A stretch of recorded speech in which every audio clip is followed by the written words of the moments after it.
Assalamu alaikum students. Welcome to Biology with Medico, and today we are going to start our new topic of reproduction class metric. So the topic is reproduction in animals. So there are two types of reproduction in animals: asexual and sexual reproduction. So first we will discuss about that asexual reproduction. Asexual reproduction जो होती है वो different method से होती है, जैसे कि fission हो गया। अब फिशन का मतलब होता है स्प्लिटिंग। अब मतलब कि अगर आपके पास एक सेल है तो वो दो या दो से ज़्यादा सेल्स या ऑर्गेनिजम्स के अंदर डिवाइड होता है, तो उस प्रोसेस को हम स्प्लिटिंग या फिशन का नाम देते हैं। ये मोस्टली असेक्सुअल रिप्रोडक्शन के अंदर होता है। सेकंड प्रोसेस हमारे पास बडिंग का है, लेकिन उससे पहले जो फिशन है वो दो ब्रांचेस या दो पार्ट्स में डिवाइड की गई है। एक है बाइनरी फिशन और दूसरी है मल्टीपल फिशन। जो बाइनरी फिशन होती है वो एक ऐसी फिशन होती है जिसमें ऑर्गेनिज़म एक दूसरे ऑर्गेनिज़म के अंदर डिवाइड होता है, उसको हम बाइनरी फिशन कहते हैं। सिर्फ दो ऑर्गेनिजम्स के अंदर डिवाइड होते हैं। कॉमनली ये यूनिसेलुलर ऑर्गेनिजम्स के अंदर होता है, जैसे कि प्रोटोजोआ, बैक्टीरिया, अमीबा। इस प्रोसेस के दौरान न्यूक्लियस, जो पेरेंट ऑर्गेनिज्म में जो न्यूक्लियस होता है वो दो न्यूक्लियाई के अंदर डिवाइड होता है और दोनों अपोजिट डायरेक्शंस में चले जाते हैं साइटोप्लाज्म के अंदर। जैसे कि एक साइटोप्लाज्म के अंदर हमें दिखाई देता है कि वो अलग अलग साइड्स पे जब चले जाते हैं तो आखिरकार ऑर्गेनिज्म जो है वो डिवाइड हो जाता है दो पार्ट्स के अंदर। एक सेल दो सेल्स या ऑर्गेनिजम्स के अंदर डिवाइड हो जाए तो उस प्रोसेस को हम बाइनरी फिशन का नाम देते हैं। सेकंड है हमारे पास मल्टीपल फिशन। ये भी एक फिशन की टाइप होती है, लेकिन इसके अंदर एक सेल दो या दो से ज़्यादा सेल्स के अंदर डिवाइड होता है, तो उसको हम मल्टीपल फिशन कहते हैं। ये मोस्टली प्लाज्मोडियम के अंदर होता है, ठीक है, और ये स्मॉल साइज़ के होते हैं। अभी हमारे पास प्रोसेस बडिंग का। बडिंग ऐसा प्रोसेस होता है, ऐसा मेथड होता है जिसके अंदर एक पेरेंट बॉडी के अंदर या किसी सरफेस के ऊपर, ऑर्गेनिज्म की बॉडी या सरफेस के ऊपर एक छोटी सी आउट ग्रोथ हो जाती है, मतलब वो डेवलप हो जाती है, ठीक है। उसको हम बर्ड्स का नाम देते हैं। वो बर्ड्स एक भी हो सकती है, चेन्स में भी हो सकती है।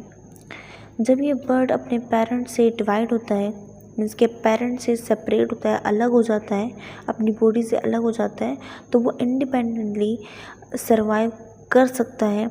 एक मतलब कि वो अगर एक बर्ड है सिर्फ, तो वो एक डेवलप होके एक ऑर्गेनिज़म, एक न्यू ऑर्गेनिज़म में कन्वर्ट हो सकता है। एग्जाम्पल हाइड्रा, यीस्ट, पोटैटो, ये एग्जाम्पल्स होती हैं बर्डिंग की। मोस्टली इन्हीं ऑर्गेनिज़म्स के अंदर जो है वो बर्ड निकलते हैं, और जब बर्ड जो है वो डिटैच हो जाता है बॉडी से, तो वो एक न्यू ऑर्गेनिज़म के अंदर डिवाइड हो जाता है। थर्ड प्रोसेस है फ्रेगमेंटेशन। फ्रेगमेंटेशन का मतलब होता है सेल को स्प्लिट करना, लेकिन किस तरह से? टुकड़ों में स्प्लिट करना, ठीक है। अगर फॉर एग्जांपल अगर हमारे पास एक बॉडी है, उसको अगर हम उस बॉडी को अगर हम खुद कट करें तो वो खुद ही रीजनरेट हो जाता है। तो जो रीजनरेशन का प्रोसेस है वो फ्रेगमेंटेशन कहलाता है। तो जो आपका फिशन है और फ्रेगमेंटेशन है, इन दोनों में डिफरेंस है। फिशन के अंदर खुद ब खुद डिवाइड होता है और फ्रेगमेंटेशन के अंदर टुकड़े किए जाते हैं, फिर वो बॉडी खुद ब खुद अपने साइज़ को बड़ा करती है और रीजनरेट करती है। मोस्टली ये लोअर ऑर्गेनिजम्स के अंदर पाया जाता है, मल्टीसेलुलर एनिमल्स के अंदर भी, जैसे कि लिवर फ्लक, ये बिलोंग करता है प्लेटीहेल्मिन्थस से, और ये एक पैरासाइट है। उसके अलावा नेमाटोड्स होते हैं, और ये जो नेमाटोड्स होते हैं ये राउंड वर्म्स होते हैं। जब एक लिविंग ऑर्गेनिज्म डिवाइड होता है फ्रेगमेंट्स के अंदर, टुकड़ों के अंदर, तो हर फ्रेगमेंट जो होता है वो अपने आप को रिकवर करता है, अपने लॉस्ट पार्ट को दोबारा से रीजनरेट करता है और एक न्यू ऑर्गेनिज्म में कन्वर्ट हो जाता है। तो ये थी कुछ टाइप्स, कुछ मेथड्स आपकी असेक्सुअल रिप्रोडक्शन के। ये जो प्रोसेस होता है एक कुछ ही टाइम में हो जाता है, मतलब इतना लॉन्ग पीरियड नहीं होता है इसको कवर करने के लिए। एक शॉर्ट इंटरवल पीरियड के अंदर जो है वो ये बन जाती है, मतलब सेक्सुअल रिप्रोडक्शन हो जाती है। अब अगर हम बात करें सेक्सुअल रिप्रोडक्शन की, तो इसमें प्रोसेस होता है, लॉन्ग प्रोसेस होता है इसके अंदर। ये एक तरह का प्रोसेस होता है इसके अंदर फ्यूजन होती है, फिशन नहीं होती, फ्यूजन होती है। एक कुछ सेक्स सेल्स की, जो कि हमने पढ़ा था, सेक्स सेल्स जिनको हम गैमेट्स कहते हैं, वो जब सेक्स सेल्स आपस में मिलते हैं, गैमेट्स आपस में मिलते हैं, तो वो सेक्स सेल्स क्या होते हैं, हैप्लोइड होते हैं। जो आपस में फ्यूजन करते हैं तो एक सिंगल डिप्लॉयड सेल बनाते हैं जिसको हम ज़ायगोट कहते हैं, ठीक है। लेकिन इस प्रोसेस को, जो फ्यूजन का प्रोसेस हो रहा है, इस प्रोसेस को हम फर्टिलाइजेशन का प्रोसेस कहते हैं। तो सेक्सुअल रिप्रोडक्शन के अंदर 3 प्रोसेस होते हैं, 3 स्टेजेस होती हैं जिसके थ्रू ये सेक्सुअल रिप्रोडक्शन कंप्लीट होती है, फर्टिलाइजेशन कंप्लीट होती है। तो फर्स्ट है हमारे पास गैमेटोजेनेसिस। जो ये गैमेटोजेनेसिस है, इसके अंदर गैमेट्स की फॉर्मेशन होती है, just formation of gametes. Second process होता है आपके पास मेटिंग। जो मेटिंग होता है, इसमें मेल और फीमेल ऑर्गेनिजम्स आते हैं एक जगह पे और सेम प्लेस के अंदर अपने गैमेट्स को सिर्फ कलेक्ट करते हैं, क्या कह सकते हैं, मिलाते हैं, यूनियन करते हैं। मीन्स कि फ्यूजन नहीं होती, जस्ट मिलते हैं, कलेक्ट होते हैं एक सेम जगह पर मेल और फीमेल गैमेट्स को। इस प्रोसेस को हम मैटिंग का नाम देते हैं। थर्ड है हमारे पास फर्टिलाइजेशन। इसके अंदर एक्चुअली में फ्यूजन ऑफ मेल और फीमेल गैमेट्स होते हैं, तो ही हमारे पास क्या बनता है, ज़ायगोट बनता है। अब जो ये प्रोसेस पढ़े हमने, गैमेटोजेनेसिस, मैटिंग और फर्टिलाइजेशन, इसको हम डिटेल में अब डिस्कस करते हैं। फर्स्ट था हमारे पास गैमेटोजेनेसिस, लेकिन हम जो है वो उसको रैबिट में डिस्कस करते हैं। तो रैबिट में अगर हम बात करें तो गैमेटोजेनेसिस एक तरह का प्रोसेस होता है जिसके अंदर गैमेट्स की फॉर्मेशन होती है बाय मियोसिस इन गोनेट्स, ठीक है। मियोसिस के ज़रिए से गोनेट्स के अंदर गैमेट्स की फॉर्मेशन होती है। तो गोनेट्स होते हैं वो 2 तरह के होते हैं, एक टेस्टिस और दूसरा ओवरी। तो जब टेस्टिस के अंदर मतलब गैमेट्स की फॉर्मेशन होती है तो उस प्रोसेस को हम स्पर्मेटोजेनेसिस कहते हैं। और जब ओवरी के अंदर ओवम यानी गैमेट की फॉर्मेशन होती है तो उस प्रोसेस को हम ओजेनेसिस का नाम देते हैं, ठीक है। ये जो प्रोसेस होता है, ये जो गैमेटोजेनेसिस का प्रोसेस होता है, ये मेनली मियोसिस पर डिपेंड करता है। मियोसिस होती है तभी ही गैमेटोजेनेसिस का प्रोसेस होता है। इसमें होता क्या है कि नंबर ऑफ क्रोमोसोम्स रिड्यूस हो जाते हैं, ठीक है। क्योंकि मियोसिस क्या होता है, रिडक्शनल डिवीजन होती है ना, तो इसके अंदर क्रोमोसोम्स क्या होते हैं, हाफ हो जाते हैं, गैमेट्स हाफ इन नंबर हो जाते हैं। और इसके अंदर वेरिएशन भी आती है। वेरिएशन इसलिए क्योंकि जीन एक्सचेंज हो जाते हैं। तो जो जीन एक्सचेंज होते हैं तो उस प्रोसेस को हम क्रॉसिंग ओवर का नाम देते हैं। क्रॉसिंग ओवर के अंदर जब जीन एक्सचेंज होता है तो वेरिएशन आती है और इसमें नंबर ऑफ क्रोमोसोम्स डिक्रीज आते हैं, तो इसका मतलब यहाँ पे ये मियोसिस हुई है। अब अगर हम स्पर्मेटोजेनेसिस की डायग्राम को देखें तो इसके अंदर सबसे पहले एक सेल दिखाया गया है, इसको हम सोमैटिक सेल कहते हैं। बॉडी के अंदर मेनली जो प्रोसेस होता है वो माइटोसिस होता है, मीन्स के full number of chromosome, total number of chromosome यानी कि डिप्लॉयड। तो ये प्रोसेस सबसे पहले माइटोसिस होता है। तो माइटोसिस प्रोसेस होने के बाद एक सेल बनता है जिसमें फुल नंबर ऑफ क्रोमोसोम होते हैं, जैसे कि NU2N। तो उस सेल को हम क्या कहेंगे, सोमैटिक सेल। तो इस सोमैटिक सेल को हमने लिया है, ठीक है। इसको हमने नाम दिया है प्राइमरी स्पर्मेटोसाइट। तो जो प्राइमरी स्पर्मेटोसाइट क्या करेगा, मियोसिस 1 करेगा। मियोसिस 1 प्रोसेस करेगा तो ये डिवाइड हो जाएगा 2 सेल्स के अंदर, लेकिन ये हैप्लॉइड सेल के अंदर डिवाइड होगा। हैप्लॉइड सेल किस तरह से, क्योंकि यहाँ पे मियोसिस 1 हुई है। मियोसिस 1 का मतलब होता है कि रिडक्शनल, मीन्स के रिडक्शन होना किसकी, क्रोमोसोम्स की। क्रोमोसोम्स रिडक्ट होंगे मीन्स के रिड्यूस होंगे, तो मीन्स के मियोसिस 1 हुई है। तो जो गैमेट बना है वो क्या कहलाएगा, सेकेंडरी स्पर्मेटोसाइट। तो जो सेकेंडरी स्पर्मेटोसाइट है ये करेंगे म्योसिस 2। म्योसिस 2 माइटोसिस की तरह ही होती है, लेकिन इसमें फुल नंबर ऑफ क्रोमोसोम्स नहीं, हाफ नंबर ऑफ क्रोमोसोम्स ही होते हैं, लेकिन सेम ही होते हैं। तो म्योसिस 2 करके 2 सेल्स 4 सेल्स के अंदर डिवाइड हो जाएंगे, जिसको हम स्पर्मेटिड्स कहते हैं। फिर ये स्पर्म में कन्वर्ट हो जाएगा। तो मीन्स कि यहाँ पे 4 स्पर्म्स 4 सेल्स बने गॉनेट्स के अंदर, किसके प्रोसेस के ज़रिए से, म्योसिस के प्रोसेस के ज़रिए से। इस प्रोसेस को हम गैमेटोजेनेसिस कहते हैं। अब अगर हम oogenesis के डायग्राम को देखें, इसमें भी सिंपली फर्स्ट सोमेटिक सेल दिया गया है, ठीक है। माइटोसिस से तो 2n बन गया, तो उसको हम क्या नाम देते हैं, सोमेटिक सेल का। तो हमने सोमेटिक सेल लिया जिसको हमने प्राइमरी oocyte कहा है। प्राइमरी oocyte म्योसिस 1 करके 2 सेल बनाएगा, एक लार्ज साइज़ का होगा और एक स्मॉल साइज़ का। जो लार्ज साइज़ का है उसको हम सेकेंडरी oocyte कहते हैं, और जो स्मॉल साइज़ का है उसको पोलर बॉडी कहते हैं। अब म्योसिस 1 में क्या हुआ है, रिडक्शन डिवीजन है, तो रिड्यूस हुआ है नंबर ऑफ क्रोमोसोम, तो हाफ नंबर हो हैप्लोइड हो गया। अब यहाँ पे होगी म्योसिस 2, तो जो 2 सेल्स हैं ये 4 सेल्स के अंदर कन्वर्ट हो जाएगा, ठीक है। तो अब क्या बनेगा, अब इसके अंदर एक ओवम बनेगा और 3 पोलर बॉडीज़ बनेंगी। तो जो पोलर बॉडीज़ है ये एपोप्टोसिस का प्रोसेस करके डीजनरेट हो जाएंगी, क्योंकि ये स्मॉलर इन साइज़ है तो इनका कोई काम नहीं है। काम किसका है, ओवम का। जो सेल चाहिए हमें, जो गैमेट हमें चाहिए, वो oogenesis से हमें मिल गया है, तो पोलर बॉडीज़ की ज़रूरत नहीं है। तो ओवम मिल गया और स्पर्मेटोजेनेसिस से स्पर्म मिल गए। तो यहाँ पे क्या हुआ, फॉर्मेशन ऑफ गैमेट्स हुआ। फॉर्मेशन ऑफ गैमेट्स किस में होता है, गैमेटोजेनेसिस के अंदर होता है। तो ये फर्स्ट स्टेप था किसका, सेक्सुअल रिप्रोडक्शन का। अब हम बात करते हैं मेटिंग की। तो मेटिंग का प्रोसेस हम पढ़ते हैं यहाँ पर male and female reproductive organs in rabbit में। इसमें आपको पता चलेगा कि मेटिंग कहाँ हो रही है, फर्टिलाइजेशन कहाँ पे हो रही है। तो फर्स्ट हमें दिया गया गोनेट्स। तो गोनेट्स क्या होते हैं, गैमेट प्रोड्यूसिंग ऑर्गन्स होते हैं, मीन्स कि एक टेस्टिस हो गया और एक ओवरी हो गए।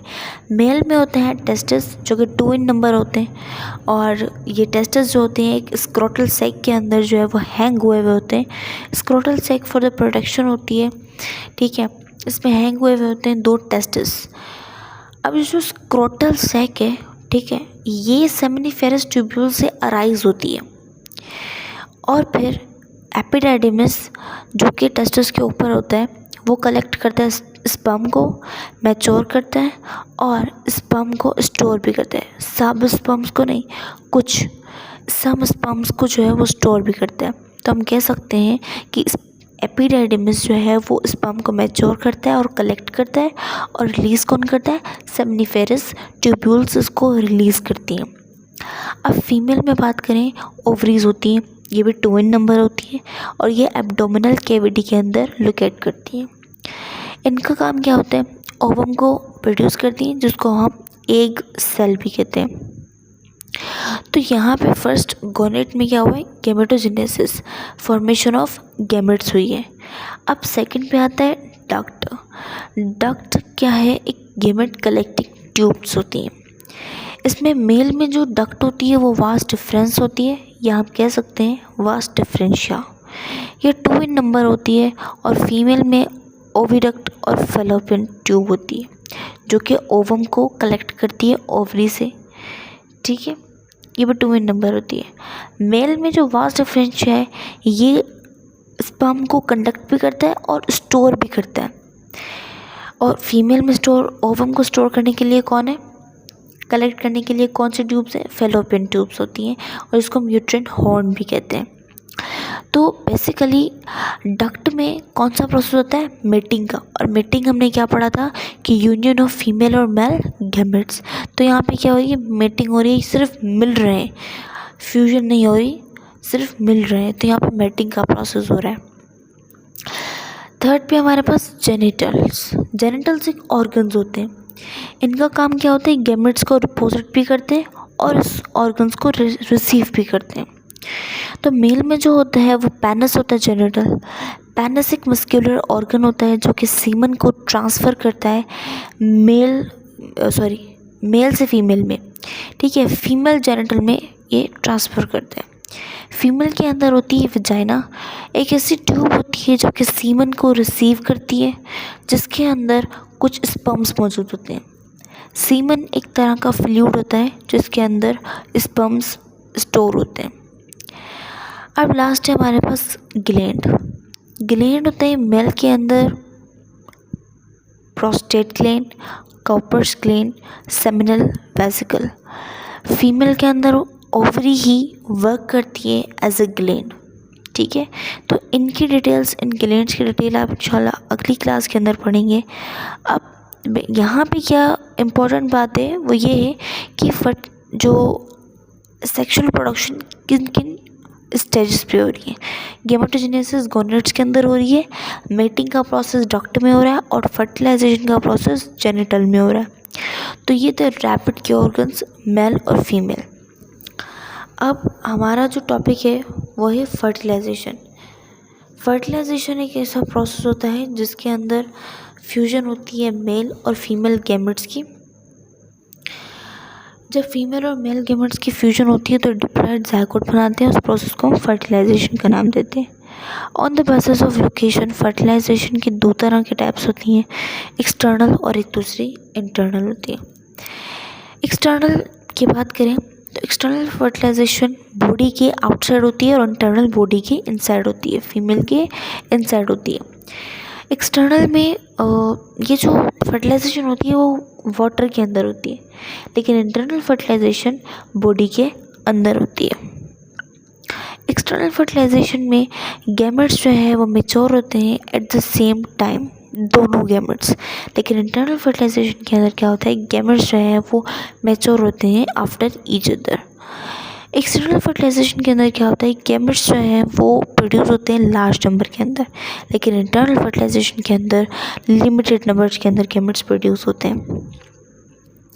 लास्ट पॉइंट है हमारे पास, एक्सटर्नल फर्टिलाइजेशन जो होती है वो फिशेस एम्फीबियंस में होती है, और इंटरनल फर्टिलाइजेशन आपके रेप्टाइल्स जो कि क्रॉल कर सकते हैं, एव्स जो कि बर्ड्स होते हैं, और मैमल्स जो कि मिल्क प्रोडक्शन वाली ऑर्गेनिजम्स होते हैं उनको कर सकते हैं। तो ये होती है फर्टिलाइजेशन इंटरनल और एक्सटर्नल। अब हम बात करते हैं नीड ऑफ पॉपुलेशन प्लानिंग की। तो मैं अगर आपको डायरेक्टली बताऊं कि फर्स्ट पैराग्राफ में ये कह रहा है कि पॉपुलेशन प्लानिंग मतलब कि ग्रोथ को कंट्रोल करना, जो पॉपुलेशन की ग्रोथ होती है उसको कंट्रोल करना। कुछ ऐसे रूल्स, कुछ ऐसी पॉलिसीज़ होती हैं, मतलब उसमें क्या होता है कि ग्रोथ को, पॉपुलेशन को कंट्रोल करना, स्पेशली उन कंट्रीज़ के अंदर जहाँ पे रिसोर्सेज बहुत ही कम है, जैसे कि फूड हो गया, वाटर हो गया, लैंड, जॉब्स, और उन कंट्रीज़ के अंदर जहाँ पे ओवर क्राउडेड है, जिसके पॉपुलेशन वहाँ पे ज़्यादा है, तो वहाँ पे ग्रोथ को कम करना चाहिए। फर्स्ट पैराग्राफ के अंदर ये कह रहा है। सेकंड पैराग्राफ के अंदर इसमें ये है कि पॉपुलेशन के बारे में कहा गया है कि how many peoples live in a specific place, मतलब कितने लोग जो हैं वो एक जगह पे, एक ख़ास जगह पे रह सकते हैं, ठीक है। और ये कहा गया है कि अगर हम ह्यूमन पॉपुलेशन की स्टडी करें तो कितनी बॉर्न है, मीन्स के बर्थ रेट और डेथ रेट को जो है वो हमें चेक करना पड़ेगा कि कितनी बर्थ रेट हो रही है, मतलब बॉर्न कितने हो रहे हैं और डेथ कितनी हो रही है। तो we can also calculate how many resources are needed like food, houses, electricity, transport, clean water and waste management। इन सब को कंट्रोल करना होता है। तो हमें मतलब पॉपुलेशन प्लानिंग में ये सारी चीज़ें ज़रूरी होती हैं। अगर आप ग्रोथ को बढ़ा रहे हो तो रिसोर्सेज भी ज़रूरी होने चाहिए। इन मॉडर्न वर्ल्ड के अंदर अगर हम बात करें तो लाइफ स्टाइल होना ज़रूरी है, गुड हेल्थ केयर होनी चाहिए, एम्प्लॉयमेंट होनी चाहिए, क्योंकि अगर हम मॉडर्न बात करें तो एज जो है वो ज़्यादा हाई हो रही है as compare to the before. Population अगर इंक्रीज़ होती जाएगी तो बहुत से मतलब लोग हैं वो बहुत देर तक जो है वो ज़िंदा रह सकते हैं, ठीक है, लिविंग अपनी लाइफ को गुजार सकते हैं अगर तो उनके पास रिसोर्स ज़्यादा हैं, एम्प्लॉयमेंट ज़्यादा है और अच्छा लाइफ स्टाइल है तो वो गुज़र बसर अपना कर सकते हैं। अगर पॉपुलेशन इंक्रीज़ होती जाएगी तो जो लोग हैं वो ज़्यादा रिसोर्सेज यूज़ करना स्टार्ट करेंगे, और रिसोर्सेज जैसे कि फूड, वाटर, लैंड एंड उसके अलावा एट्सेट्रा हो सकते हैं। तो क्या होता है, जब प्रेशर ज़्यादा होता है नेचर के ऊपर तो उसकी वजह से इन्वायरमेंटल प्रॉब्लम्स जो है वो ज़्यादा आती हैं, जैसे ये पोल्यूशन हो गया, डिफॉरेस्टेशन हो गया और वाटर की कमी हो गई, वाटर की डेफिशिएंसी हो गई। तो जब पॉपुलेशन ज़्यादा बढ़ेगी तो इन्वायरमेंटल इम्पैक्ट ज़्यादा होगा। अब दोनों चीज़ों को अगर आप ठीक करना चाहते हो तो बर्थ रेट और डेथ रेट इक्वल रखना पड़ेगा। मीन्स के जो नंबर ऑफ बर्थ है उसको रिसोर्सेज के हिसाब से ही आपको कंट्रोल करना पड़ेगा। अगर रिसोर्सेज आपके पास उस एरिया में ज़्यादा है तो बर्थ रेट भले आप ज़्यादा करें, लेकिन अगर रिसोर्सेज कम है तो उसके हिसाब से बर्थ रेट को मेंटेन करें। उसके अलावा जब अगर नंबर ऑफ़ बर्थ और नंबर ऑफ़ डेथ्स इक्वल होंगी तो पॉपुलेशन जो है वो स्टेबल होगी। ठीक है, तो इस स्टेबिलिटी को हम कहते हैं सस्टेनेबल ग्रोथ। मीन्स कि जब इक्वल होगा, दोनों को हार्म नहीं हो रहा, मीन्स कि ह्यूमन पे भी इम्पैक्ट इतना नहीं पड़ा और इन्वायरमेंटल कंडीशंस पे इतना इम्पैक्ट नहीं पड़ा, मीन्स कि दोनों चीज़ें इक्वल है, बर्थ भी इक्वल है और डेथ भी इक्वल है, तो इसकी वजह से क्या होता है, सस्टेनेबल ग्रोथ होती है, किसी चीज़ पे भी हार्म नहीं होता है। मोस्ट ऐसी कंट्रीज़ होती हैं जहाँ, जैसे कि चाइना हो गया और इंडिया हो गया, इसके अंदर बहुत सारे लोग होते हैं जो कि मतलब वहाँ पे बर्थ रेट जो है वो ज़्यादा होता है as compare to the resources. वहाँ पे रिसोर्सेज बहुत कम होती हैं और बर्थ रेट इनका ज़्यादा होता है, तो इसलिए कहते हैं कि चाइना और इंडिया के अंदर ओवर पॉपुलेशन, जिसकी वजह से शॉर्टेज ऑफ फूड, वाटर और लैंड होता है, और ये एनवायरमेंटल के ऊपर बहुत ज़्यादा इफेक्ट करता है, जैसे कि पॉल्यूशन हो गया, लेस ग्रीनरी, इसके अलावा एट्सेट्रा। और अगर हम बात करें यूनाइटेड नेशन की, तो कुछ ऐसी कंट्रीज़ है जहाँ पे ऑर्गेनाइजेशन बहुत अच्छी हुई है, जैसे कि यूनाइटेड नेशन हो गया और बहुत से इंटरनेशनल ग्रुप्स हो गए जो जिनके रूल्स बने हुए हैं, प्लान्स बने हुए हैं, पॉलिसीज़, स्ट्रेटजीज़ बनी हुई हैं ताकि वो पॉपुलेशन की ग्रोथ को कंट्रोल कर सके पूरी दुनिया में, अराउंड द वर्ल्ड। ये जो है वो उसको कंट्रोल कर सके ताकि अपने रिसोर्सेज के मुताबिक ही पॉपुलेशन को बढ़ाएं, कम करें या मेंटेन नॉर्मल करके रखें। जो पॉपुलेशन प्लानिंग होती है वो बहुत ज़रूरी होती है, इम्पोर्टेंट होती है। कुछ ऐसी कंट्रीज़ में आपको मतलब बर्थ जो है वो मेंटेन करना पड़ता है according to the resources. Mainly resources जो है वो बहुत ज़रूरी होती हैं। Last topic of our chapter ये है सेक्सुअल ट्रांसमिटेड डिजीज़ेस, जिसको हम STDs कहते हैं। तो इसमें ये है कि जो डिजीज़ होती हैं वो एक इंसान से दूसरे इंसान में सेक्सुअल ऑर्गन के ज़रिए से ही, सेक्सुअल फ्लूइड के ज़रिए से, जैसे सीमन हो गया, विजाइनल फ्लूइड हो गया, इनके ज़रिए से ही जो है वो फैलती हैं सेक्सुअल कॉन्टैक्ट की वजह से। जिसको हम सेक्सुअल कॉन्टैक्ट जब होता है तो उनकी वजह से जो बीमारियां, डिजीज़ेस फैलती हैं उनको हम सेक्सुअल ट्रांसमिटेड डिजीज़ेस कहते हैं या सेक्सुअली ट्रांसमिटेड इन्फेक्शंस कहते हैं। जब कुछ ऐसी स्टडीज़ होती हैं जो कि बॉडी के क्लोज या बॉडी के कांटेक्ट होने से फैलती हैं, मीन्स कि इवन विदाउट सेक्सुअल इंटरकोर्स, कुछ ऐसी एसटीडीज़ होती हैं जिसके हर्ब्स हो गया, ये स्किन टू स्किन कांटेक्ट की वजह से भी डिजीज़ेस स्प्रेड होती हैं। अब जैसे कि कुछ ऐसी हैं gonorrhoea, AIDS, syphilis, genetical herbs, ये कुछ ऐसी एसटीडीज़ होती हैं जो कि मोस्टली फैलती हैं। अब अगर हम बात करें STD न्यू है या ओल्ड है, तो बेसिकली ये कोई न्यू नहीं है, ये ओल्ड ही है। एंशिएंट टाइम से ही ये एग्जिस्ट की जा रही है। इवन टुडे ये एक बहुत बड़ी हेल्थ प्रॉब्लम हो गई है अराउंड द वर्ल्ड। जैसे कि अगर हम एड्स की बात करें, एड्स भी एक STD डिजीज़ होती है। ठीक है, एड्स को भी 1980 में जाना गया था कि एड्स भी कोई एक डिज़ीज़ होती है और एक बहुत ख़तरनाक बीमारी है जो कि STD की वजह से फैलती है। तो जो एड्स होता है इसकी फुल फॉर्म होती है एक्वायर्ड इम्यून डिफिशिएंसी सिंड्रोम। ठीक है, तो जो एड्स होता है वो एक वायरस की वजह से फैलता है, जिस वायरस को हम कहते हैं HIV, human immuno deficiency virus. ये एक वायरस होता है जिसकी वजह से एड्स होता है। तो जो HIV है वो स्प्रेड होती है बहुत सारे वेज के, बहुत सारे मुख्तलिफ तरीक़ों से फैलती है, जैसे कि डर्टी और अनस्टेरिलाइज्ड सर्जिकल इंस्ट्रूमेंट के ज़रिए से। मीन्स कि अगर उनको क्लीन करके नहीं यूज़ करते आप लोग तो उसकी वजह से भी HIV फैलता है। उसके अलावा ब्लड ट्रांसफ्यूजन की अगर बात करें, मीन्स के ब्लड इन्फेक्टेड होता है सेक्सुअल कॉन्टैक्ट की वजह से, पर्सन टू पर्सन, एक पर्सन से दूसरे पर्सन के ज़रिए से। दूसरा मदर टू बेबी किस तरह से मदर के प्लेसेंटा के ज़रिए से बेबी में बीमारियाँ जा सकती हैं ड्यूरिंग प्रेगनेंसी। और उसके अलावा मदर के मिल्क के ज़रिए से जब वो ब्रेस्ट फीडिंग करवा रही होती है उस वक्त भी ये बीमारी फैल सकती है। अब अगर हम बात करें role of national AIDS control programme and different NGOs in educating about AIDS. First इनका रोल क्या था? फर्स्ट इनका गोल ये था कि वो प्रोग्राम करें कि ये प्रोग्राम बनाया गया था कि एड्स को एक नेशनल लेवल पे किस तरह से पढ़ाया जा सकता है।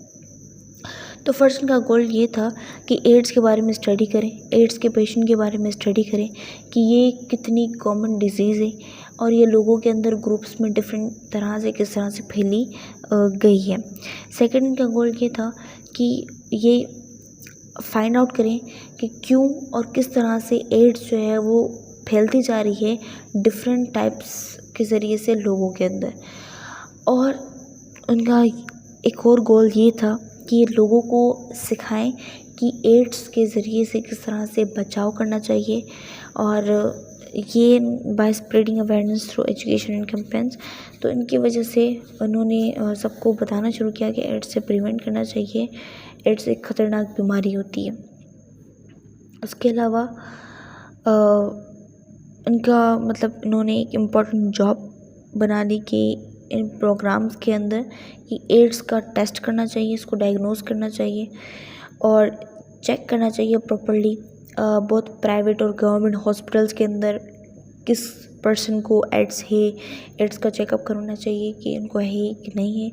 तो ये बनाए गए थे हॉस्पिटल सेक्टर्स प्राइवेट, ताकि इनको प्रॉपर डायग्नोसिस किया जाए HIV का। तो ये था chapter number 5 reproduction for class matric. तो ये एंड हो चुका है रिप्रोडक्शन का। सो आई होप आपको ये टॉपिक समझ आ गया होगा। थोड़ा डिफ़िकल्ट है लेकिन जब आप रीड करोगे तो अच्छी तरह से समझ आ जाएगा। मिलते हैं नेक्स्ट वीडियो में, तब तक के लिए टेक केयर एंड अल्लाह हाफिज़।